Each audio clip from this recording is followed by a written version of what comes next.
Welcome everyone. Welcome everyone. Welcome everyone to another Ref Brandon and the Todd family YouTube video.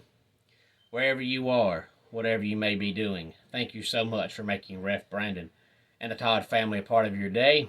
We always greatly appreciate it.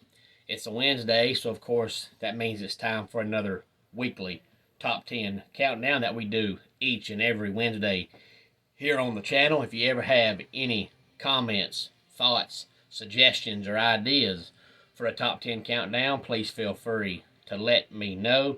I always love reading all the feedback, not only from the top 10 countdown videos, but from each and every video that we do here on the channel. And again, this week, at almost the very last minute, I decided to do something totally different. I was going to take this week's top 10 countdown in a completely different direction. And then sometime Monday afternoon, I read where Michael Jordan said that he would not consider himself to be the greatest basketball player of all time. Now, I don't even know who the interview was for, who he was talking to. I never saw that part. All I saw was the quote where Michael Jordan said he wouldn't consider himself to be the greatest of all time because he never played against all the others that are considered the greatest of all time. So when I read that article, I said, you know what? Last week I did a top 10 countdown based on my opinion, and I'm going to do one again this week based on my opinion, and that is the all-time top 10 greatest basketball players. Now, before I get into it, and coming up on this countdown, you'll find out whether or not I consider Michael Jordan to be the greatest basketball player of all time.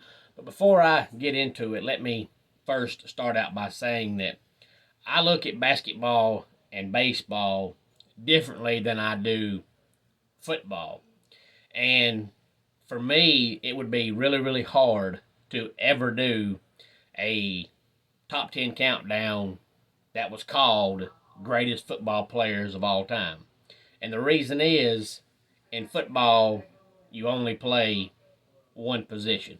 Now, a long time ago, you had guys like Bo Jackson, Deion Sanders, amongst others, but those are the two that everybody knows about that played both sides of the ball. And it still happens today in Pee Wee football and high school football, but not once you get into college and the NFL. So I could do a top 10 countdown of, the top 10 best quarterbacks, top 10 best running backs, top 10 best wide receivers. But it's hard for me to say that just because Jerry Rice is the greatest receiver of all time, he's the greatest football player of all time, because he had one job: catch the football. That's all he did. It's not like basketball and baseball where you have to play both sides of the ball.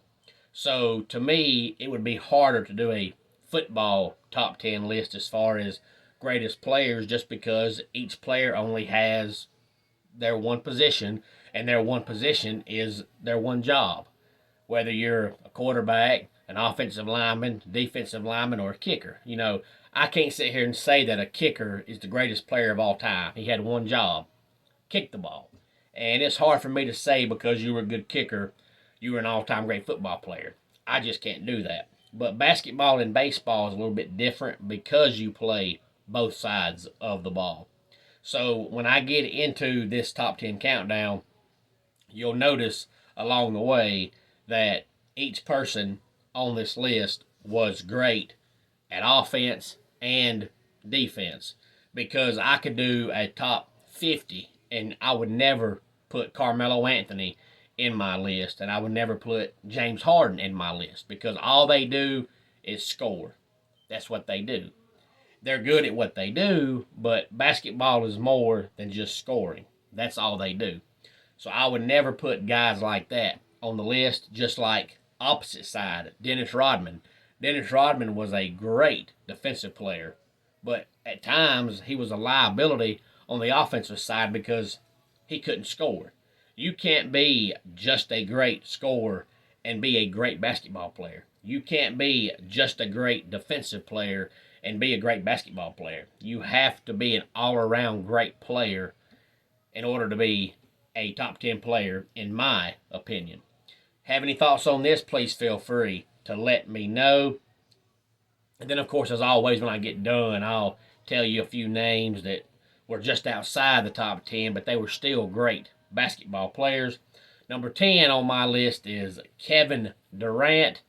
In his career so far, he's averaged 27.2 points per game, 7.1 rebounds per game, and 4.3 assists per game.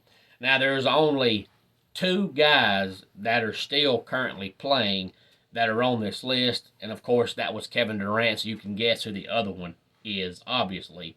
But there's a lot of NBA players, such as Giannis and Luka Doncic, that if I came back and did this countdown again in 5 years, I would probably, more than likely, put them on my list. But the reason why Kevin Durant is on the list and the other guy that still plays is on the list is because they've been doing it for 10 years or more. I just can't put somebody like Giannis on the list. Yeah, he's great right now, and if he continues the pace he's on, he'll be an all-time great. But I just can't watch you for 4 or 5 years and all of a sudden consider you an all-time great. I'm not one of those people who lives in the heat of the moment. And what I mean by that is if you know anybody that watches sports and you know somebody that does this, whether it's baseball, basketball, football, NASCAR, whatever, anytime somebody great comes along, they have one good year, oh, that's the greatest of all time. I can't do that. I try to look at the whole entire career, not just a snapshot, heat of the moment. And as great as Giannis has been so far, to me, he has not been doing it long enough yet to be considered an all-time great. Same way with Luka. Luka is great right now. If Luka keeps up what he's doing now, he'll definitely be a top 10 all-time player. But he's not there yet. For all we know, Giannis and Luka all of a sudden next year fall off a cliff. Now, is that going to happen? Probably not. But to me, 3 or 4 years is just not long enough for me to say, hey, you're an all-time great. Number 9 on the list is Larry Bird. Now, you may recall a couple of weeks ago I did a NBA top 10 countdown where I talked about top 10 all-time best clutch players, and Larry Bird was not on that list, and that was only because that list, from the website I got that from, the article was talking about great players in the clutch in the playoffs. But to me, it doesn't have to be the playoffs for you to be a clutch player. If you make a game-winning shot, I don't care what game it is. Not anybody can do that. There are a lot of guys that when the game's on the line, they would prefer to pass the ball to somebody else rather than shoot it and take a chance of missing it and everybody talking about them missing the game-winning shot. Larry Bird, to me, is an all-time great player, not just because he averaged 24.3 points per game, 10 rebounds per game, and 6.3 assists per game. But Larry Bird was also great because if the game was on the line and Boston had the ball, he would always go to the huddle and tell his team, give me the ball, give me the ball. Because he wanted to go out there and he wanted to take that game-winning shot, whether he was going to make it or not. He wanted his teammates to know that when the game's on the line, he wants the ball. And more often than not, he'd make it. Larry Bird could have a night where he was 0 for 20 from the field, but the game's on the line, he was going to make it. And to me, that's greatness. Number 8, Dr. J, Julius Erving. He averaged 22 points per game, 6.7 rebounds, and 3.9 assists per game. Number 7 is the player who most people consider to be the greatest player of all time to never win an NBA Finals championship. I know Karl Malone did that, but this guy, I believe, played in 6 NBA Finals, and his team never won one. And the sad part is, the next time he made it, he pretty much quit, and his team went out there and won it without him. But that's Elgin Baylor. 27.4 points per game, 13.5 rebounds per game, and 4.3 assists per game. And number 6 is the other guy who is still currently playing, and that is LeBron James. So far in his career, he's averaged 27.1 points per game, 7.5 rebounds, and 7.4 assists. Before we talk about the top five, let's go ahead and recap numbers 10 through 6. Number 10, Kevin Durant. Number 9, Larry Bird. Number 8, Julius Erving. Number 7, Elgin Baylor. And number 6, LeBron James. And again, this is the top 10 all-time greatest NBA basketball players according to me. Number 5, Kobe Bryant.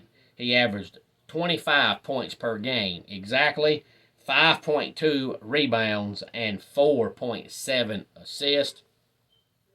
Now, I also read an article yesterday that was talking about basketball, and this article was just top 10 all-time shooting guards. And of course, Michael Jordan was on the list. And of course, Kobe Bryant was on the list.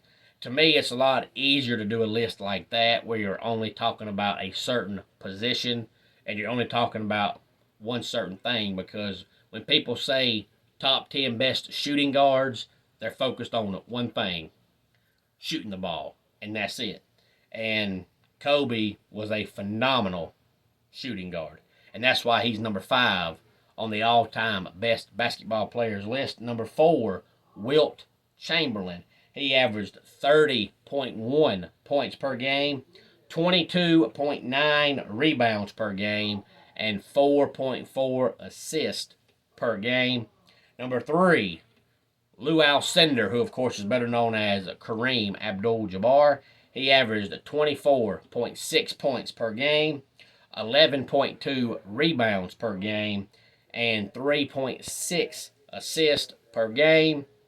And number 2 is Michael Jordan. He was right. He is not the greatest basketball player of all time. He's number 2. In his career, he averaged 30 points per game, 6.2 rebounds per game, and 5.3 assists per game. And before I tell you who is the best basketball player of all time, all the NBA aficionados out there more than likely probably know who it is. But before I tell you who it is, let's go ahead and run down 5 through 2 one more time. 5 was Kobe. 4, Wilt Chamberlain. Number 3, Kareem Abdul-Jabbar. Number 2, Michael Jordan. And the greatest basketball player of all time, and I'll tell you why he's the greatest of all time after I tell you his stats, Bill Russell. He averaged 15 points per game, 22.5 rebounds per game, and 4.3 assists per game. He never averaged more than 19 points in a season, and a lot of people only look at points per game and automatically they boost you up or boost you down based on points. But there's more to being a great player than just scoring. But he averaged 15 points a game, and he also averaged 22.5 rebounds a game. But Bill Russell was probably the best defensive player in basketball for a decade. So he was not only giving you a double-double every single night on the offensive side, he was saving you all kinds of points on the defensive side. If you have not watched Bill Russell play, I encourage you to get on YouTube and go back and watch his highlights. He was great. He won 11 championships. That's tied with NHL player Henry Richard as the most championships in North American sports professional history. But not only that, towards the end of Bill Russell's playing days, he was also the coach. So imagine going out there and putting up that many points and getting that many rebounds while you're also being the coach. That has to be hard, because you can't just focus on yourself. You have to focus on everybody else because you're the coach. You're trying to better yourself and better your team. So for all those reasons, to me, it's unquestionable. Bill Russell is the greatest basketball player of all time. Now, there are a lot of guys like Moses Malone and Hakeem Olajuwon and Gary Payton and Tim Duncan and Karl Malone and Shaquille O'Neal. I could go on that were great, but they're just not top 10 worthy. You have to be top 10 worthy to be a top 10 player. And as great as Gary Payton was, he was not top 10. As great as Tim Duncan was, He was not top 10. Any thoughts on this list? Please feel free to let me know. That's 2 straight weeks that I should have my men Eric and Chris happy with me, because I've given you 2 straight countdowns that are strictly based on my opinion. And like I said, I was going to completely go a different direction. But on Monday afternoon, I saw where Michael Jordan came out and said that he would not call himself the greatest player of all time. And I said, well, you're right. You're not. He's number 2, right behind Bill Russell. That's just my opinion. Any thoughts on this? Please feel free to let me know. Let's go ahead and get our dad joke of the day in here. My wife dresses to kill. She cooks the same way. And that wraps it up for today's Ref Brandon and the Todd Family YouTube video. Until next time, it's Ref Brandon saying, just like in pro wrestling, life can be over by the count of 3. Tell your friends and family how much you love them. Bye.